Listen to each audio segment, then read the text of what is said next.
So guys, let's watch Professor Lumumba speaking eloquently about problem facing Africa and what African can do to combat this problem. Let's watch this video, and when we come back, we can analyze this video further. Let's watch this. Let me tell you, if, we appear to have misguided faith in the ballot box, and I believe, we've been around now, Africa's problem is the ballot. Because African politics now attracts not our very best, not our very honest, and is a combination of factors. In the early 60s up to the 70s, your parliamentarian was not the most well paid. Then we assumed that if you pay your parliamentarians more, or your councillors, they call them MCAs, more, then they would perform better. Then you also gave them funds which they controlled. If they are women representatives, they have a fund, a slush fund essentially, which they control. If they are MCAs, they have a ward fund. If they are MPs, they have a fund, which is the constituency fund. That is a Kenyan scholar by the name Professor Lumumba speaking passionately about Africa. Okay? Because with Africa, we have a lot of issues to deal with. And one of the problems that is bedeviling Africa is one of leadership. And this renowned Nigerian scholar was right when he said that the problem with Africa is one of leadership. Okay? That we are electing people into office because of their tribes. Or rather, we are electing people into office because of their social status. And that is making Africa to punch below her weight. We are seeing that. Take a geographical look across Africa and see what is happening in Africa.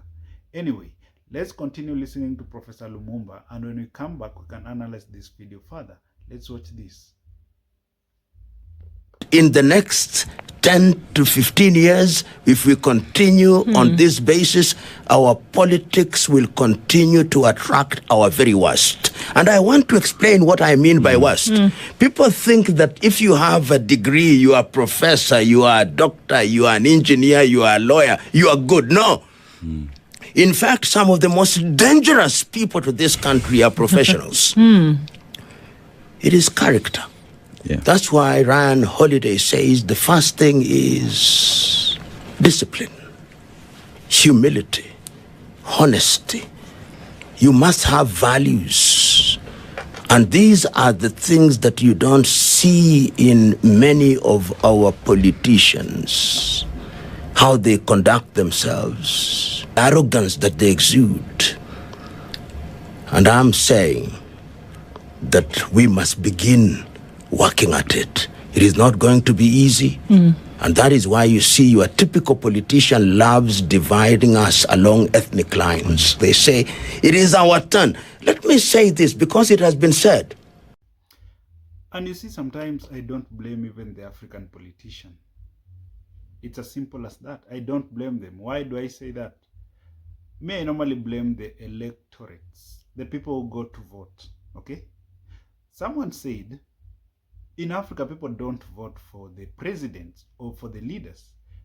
They know who is a good leader, but they end up voting for someone who is not a good leader, basically because maybe this person has bribed them with maybe $1 or $2, as simple as that. And at the end of the day, these people, they get into office, and we, the people who have elected them, continue to lament, continue to pray and fast for things to work. That is not going to change this continent. It is as simple as that. We blame the politicians, but indeed we have to blame ourselves, okay? Because it's we as Africans who are electing these people into office. We know these people. We know who a leader is. We know the qualities of a leader. But at the end of the day, we end up electing people who are offering us bribe, electing people because they are of our tribes into office. You see, with this narrative, then we may not end up realizing our potential. It is as simple as that, guys. There's no magic about this. Okay? So we have to wake up. We as Africans, we have to wake up. And permit me to say this. Permit me to say this. Because people have been lamenting for too long. And these people who are very educated, they are a danger to African continent. They are a danger to African continent. We have to elect people who love their countries. We have to elect people who have mercy and people who have discipline to catapult this continent and their countries to another orbit level as far as development is concerned. It has been demonstrated, and history is now perfect and can be seen clearly through the vicissitude of time, okay, that the people who are well educated cannot indeed change this continent. We have countries in Africa where the presidents, the prime ministers, the deputy presidents, all of them, they are professors. Can you even imagine that? That you are electing a professor to be a president, a deputy president, and a prime minister. But at the end of the day, with all this education that they possess, they cannot solve African problems. So it is clear and fluent that, look, people who are well educated, they cannot save this continent. They cannot. Okay? We only need men and women who love their countries. We only need men and women who are passionate to see this continent growing. And we only need men and women who are disciplined and committed to their work so that Africa can see its potential.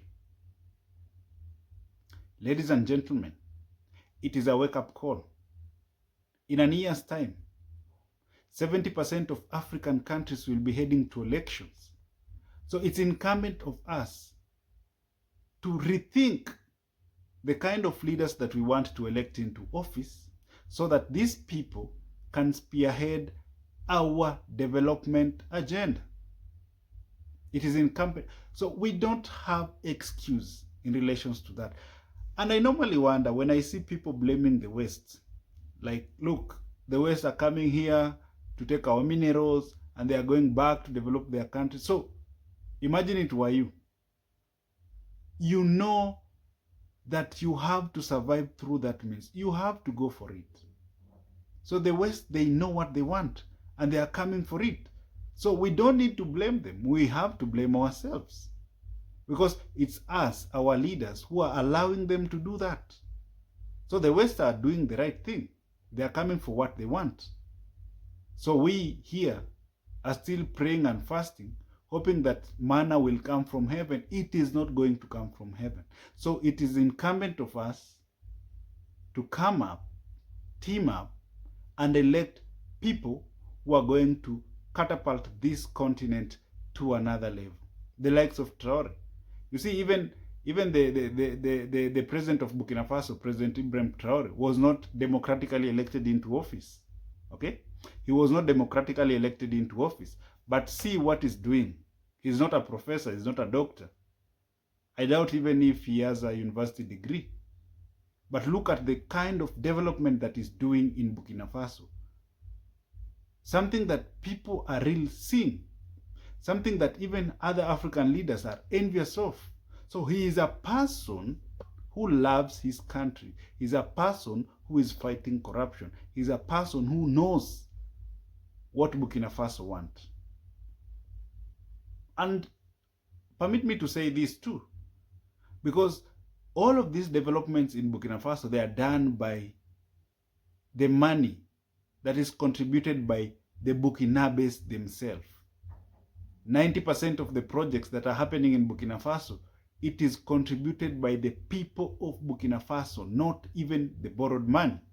So they have this national kitty by the name Fasomebo, where Africans in the diaspora, Africans in Africa, they can come and contribute to this national kitty. And from the national kitty, the government is using the money to make sure that the country is seeing its potential. Marvelous job. Okay? Marvelous job. So we need the kind of people who love their country, the kind of people who love their people, the kind of people who are not corrupt to make sure that the continent is realizing its potential, ladies and gentlemen. So it is high time now. We don't even need to blame the West anymore, because for them, they know what they want. That's why they are coming for what they want.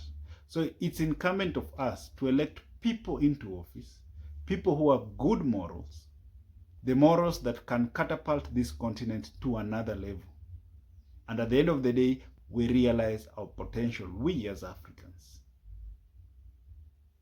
The borders, we need to open the borders.